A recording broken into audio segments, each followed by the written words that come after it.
그 사이 마음이 또 조급해진 아브라함은 아내의 권유로 이집트인이었던 아내의 몸종 하가르와 동침하고 결국 이스마엘이라는 꿈에도 그리던 아들을 얻게 됩니다. 하지만 결국 몸종 하가르와 아들 이스마엘은 얼마 못 가서 쫓겨나게 되지요. 인내심이 완전히 바닥났을까요? 아브라함의 믿음이 흔들리는 것을 보신 하느님께서는 다시 한번 계약을 맺으시며 이번에는 더 확실한 표지를 남기자 하십니다. 바로 할례인데요. 더러운 과거를 완전히 끊어내고 깨끗한 하느님 나라에만 속한다는 의미가 담긴 특별한 예식입니다. 사실 몸만 약속의 땅에 왔지 생각이나 사고방식은 어려서부터 우상 숭배 땅에서 보고 듣던 대로 여전히 세속적인 면이 있었던 아브라함이었으니 그것을 끊어내는 강력한 의식이 필요했을지도 모릅니다. 그리고 이 할례는 자손 대대로 행해져야 한다고 하십니다. 이것은 곧 자식을 주실 것이란 기대감을 줄 뿐만 아니라 이 계약이 후손들에게까지 계속 이어질 것이라는 보증이지요. 자, 할례에 이어서 두 번째로 눈여겨볼 부분은 이름입니다. 이 계약 이후부터 아브라함의 이름은 쓸모없는 아버지란 뜻의 이름인 아브람에서 위대한 아버지 혹은 모든 민족의 아버지란 뜻의 아브라함으로 바뀐다는 점입니다. 숨구멍을 뜻하는 히브리어 단어 하나만 추가됐을 뿐인데 사람의 운명이 바뀌죠. 그게 하느님의 숨결이라 그렇습니다.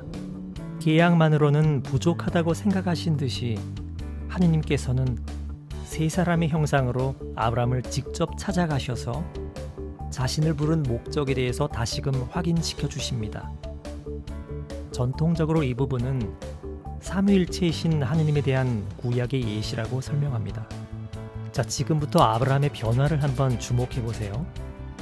죄악이 가득한 도시 소돔과 고모라의 구원을 위해서 어찌 보면 뻔뻔하다시피 열렬히 하느님께 간청하는 모습을 볼 수 있는데요.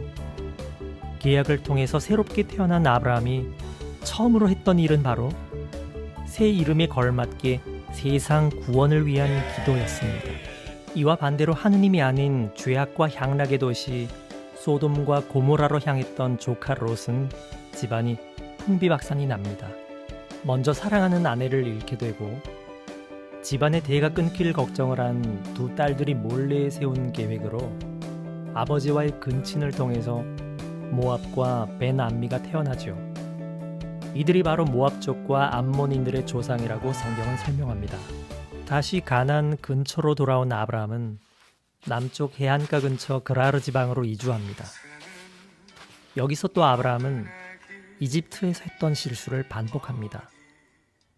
그라르 지역의 왕 아비멜렉에게 자신의 아내 사라를 누이라고 소개하고 아내를 취하도록 내어주지요. 하지만 하느님은 그런 아브라함의 잘못에도 불구하고 기이한 방법으로 사라의 태를 보호해 주셨습니다.